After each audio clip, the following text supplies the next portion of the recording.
Hello everyone, स्वागत है आपका आप ही के अपने YouTube channel S four Sonu में। दोस्तों, आज मैं आपको निस्वार्थ भाव से किए गए काम से हमें जो फल मिलता है उसके बारे में बताऊंगा। लेकिन क्या हो अगर मैं इस काम को आपको एक कहानी के माध्यम से समझाऊं, क्योंकि अगर आपको ये याद रखना है तो शायद कहानी से आपको ज्यादा याद रहेगा। तो चलिए, आपका समय खराब न करते हुए मैं इस कहानी को शुरू करता हूँ। दोस्तों, एक बार की बात है, एक मछली का व्यापारी नदी के किनारे ही अपने खूबसूरत घर में रहता था और उसके दो प्यारे बच्चे भी थे। ये परिवार प्यार से अपनी मस्ती में अपना जीवन गुजारा कर रहा था और बच्चे नदी की खूबसूरती का भरपूर मजा लिया करते थे।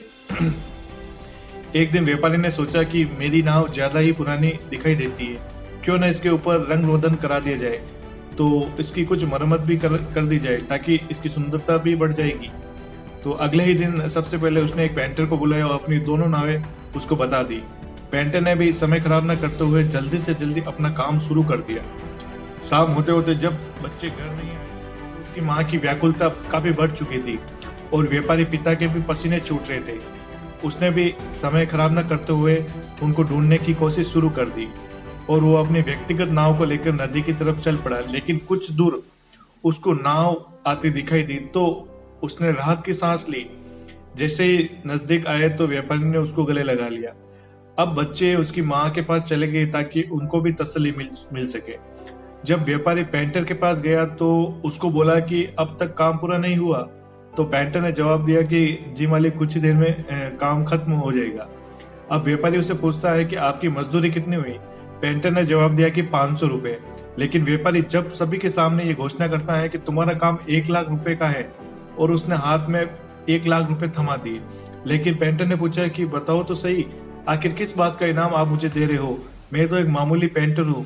तो व्यापारी जवाब देता है कि तुम मेरे बच्चों के जीवन रख सको, क्योंकि जब मैंने तुम्हें नावें दिखाई दी तो उनमें से एक नाव में छेद था जिसको तुमने निस्वार्थ भाव से भर दिया, जबकि देखा जाए तो वो आपका काम है ही नहीं।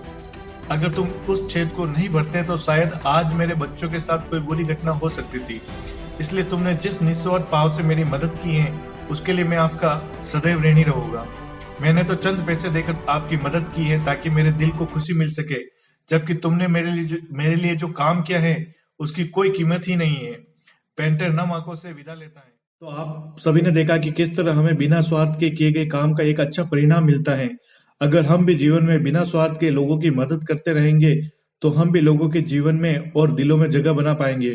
और अगर आप किसी की जान बचाते हो तो इसका ऋण तो कोई जीवन भर चुका नहीं सकता। आशा करता हूँ आपको यह कहानी बहुत अच्छी लगी होगी।